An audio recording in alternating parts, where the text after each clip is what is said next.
Throughout our school year, we've talked about the elements of art and how we use them to create our masterpieces. We started with lines, straight, curvy, zigzag, and dotted. We learned about shapes, organic and geometric, and how to draw with them. We learned about color mixing and primary and secondary colors.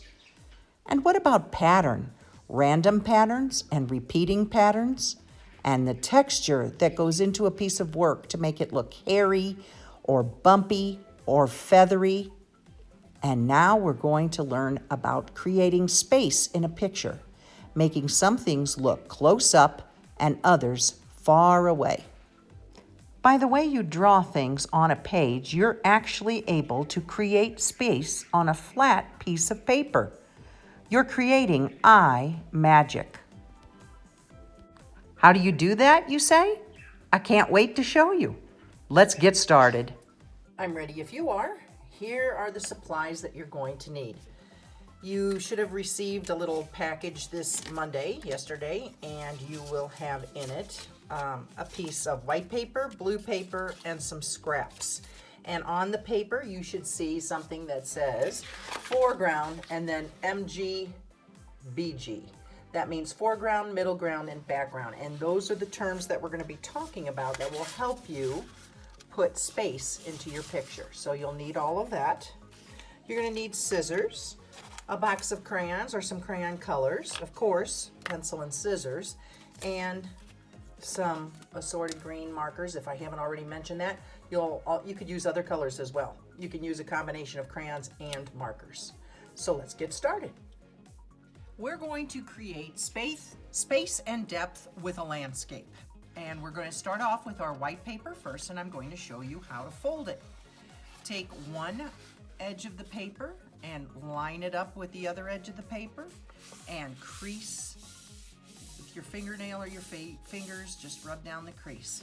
Now you're going to take just the top portion of that and you're going to fold it back, and you are going to make sure that the edges line up here, and then you're going to crease again. Now I want you to flip your paper over, and I want you to take this edge and come back to the edge you already have here. And when we fold it, we have a nice little triangular shaped, a little accordion pleated paper. Okay, so now I want you to find a spot that is about an inch from the top and put a little polka dot. Come way down across the page and right about 2 inches maybe from the bottom, put another little dot, and we are going to connect the two with a line that is bumpy, sort of like what you would expect a mountain to be like, and connect from dot to dot. Then I want you to take your scissors and I want you to cut out on that mountain line.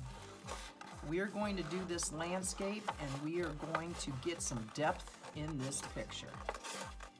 Here we go. And cutting along. Yes, indeed. All right. All right. And boom.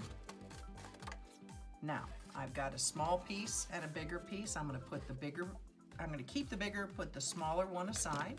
And when I fold this, here's where we're going to begin creating our landscape. It's going to be a tall, fold-out landscape, and it's going to be a little on the skinny side. Now, I have some marks. I have my foreground, middle ground, background markings on here, and my pencil line is showing up a little bit. I'm just going to kind of not worry about it too much, but kind of clean this up a bit. Okay, now we are going to create on each one of these panels a spot to put some houses on our landscape. Are you ready? All right, first thing I'm going to do is take my amazing colors, and I'm going to find my greens. I have a light green and a dark green. I'll need those, and I'm also going to, if you have them, multiple shades of green. If you don't, one shade will do, light or dark. And the very first thing I'm going to do is just concern myself with this very front panel. And I'm going to add, you ready? Some texture. And you know what I'm talking about. All right, so I am going to start off with my marker. I'm going to start light, and I'm going to add some texture for the grass. I'm going to stop right at the fold, okay? You can keep it all folded up if you like. Let's do that so it's easier for you to see.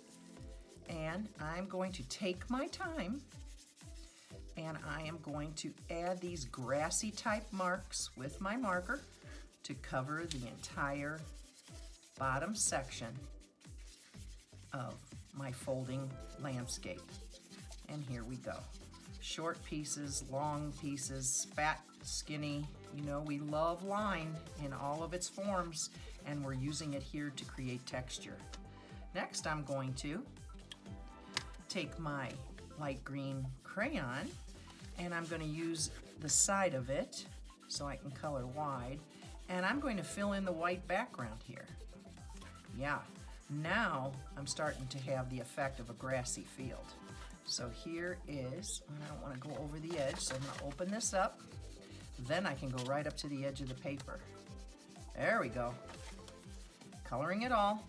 You can even use the back end of your marker, or your crayon, and go ahead and get that all done. Boom. Get the white spaces. This is grass, you know, so we don't want white to be showing up. There we go. All right. Okay, kind of jumped ahead here, and as you can see, I have taken and colored each section of my folding landscape with slightly different shades of green and slightly different texture.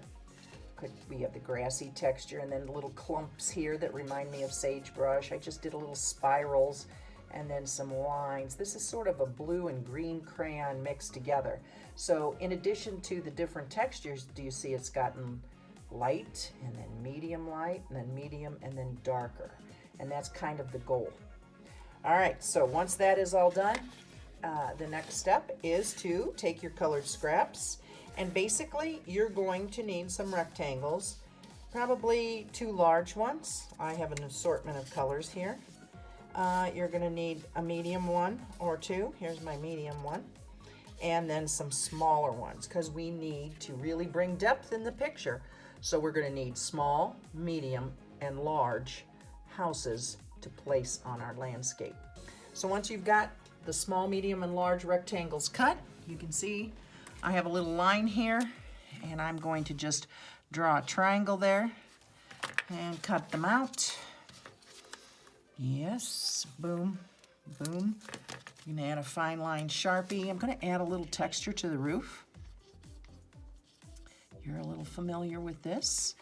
You can add some windows, and notice they have the little frames, the window frames in there. Maybe a little door, and you could go ahead and take a blue crayon and make my door a darker shade of blue.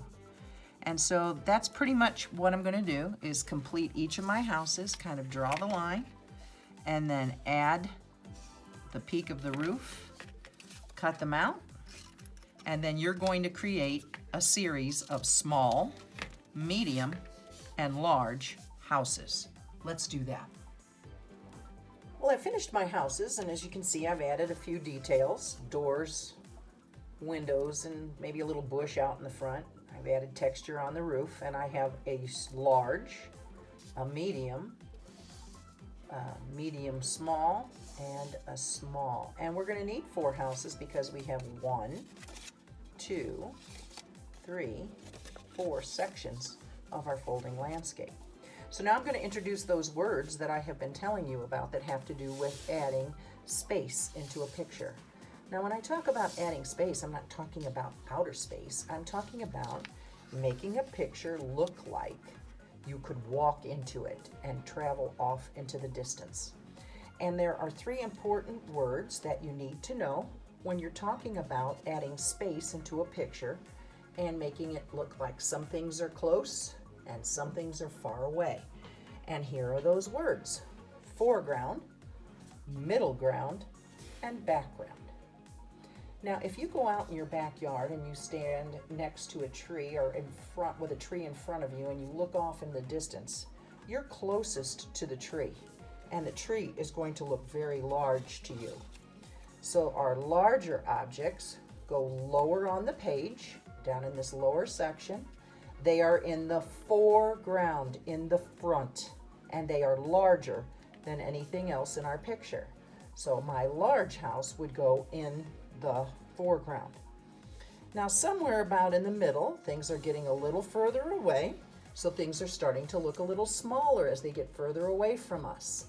So in the middle ground, not only would we have a house that's created a little smaller than the foreground house, but we're going to put it up higher on the page, somewhere in the middle, for middle ground. Yep. And this guy is kind of, he can go here in the background. Notice again, he's smaller than the other two, and he is higher up on the page. He's in the background, as is our tiny guy that's way far off in the distance. He is in the background as well. Foreground, up close and larger. Middle ground, higher on the page, a little smaller. And then our background, higher and highest on the page, and they get smaller still. So how does that work on our folding landscape? Well, here we go. Let's put our big house, our largest house, down low in our first section. It is up front. It is in the foreground. Our middle house, middle-sized house, is going to go in our middle section. Now we kind of have 4 sections here, not just 3, middle, ground, back. So we've got a little extra oomph here. Now I'm going to take my somewhat smaller house and put it up higher on the page. And then my baby house is in the background, and he's going to go way up here. I've taken some time here, and I've used my glue stick, and I put all of my little houses in their spot and glued them down. Don't forget to use a placemat. And some other things that you might want to do to complete your landscape is maybe make a garden walk or a porch in front of your house. I'm using a crayon here. You might want to use a little marker and add some trees next to the house. Always makes it look a little fancier. I'm going to do a textury tree right here. And you can use markers, and you can use crayons. You can use a combination of the two. And little by little, I have created a landscape that looks like it is traveling back into the distance. So I've got my foreground, my middle ground, my background. I've added some details. All that's left is to add the sky, and you will find that you have your blue strip of paper that came with your packet, and you are just going to, of course, go to the back end and apply some glue stick to it. And we are going to fasten it tight to the blue sky background. Now let's make sure we line these things up nicely so that the sky is where it's supposed to be. And here is where I like to maybe take a white crayon, add some clouds in the sky to really complete our landscape. Way off in the distance, we've got that beautiful sun shining down, and perhaps even a few birds taking flight. Oh, there we go. There we go. And this, ladies and gentlemen, is how you put space into a picture. You've got your foreground, middle ground, and background. Be sure to share on the portal what you come up with. I really enjoy looking at your work. Hope you're hanging in there. Till next time, have a good week.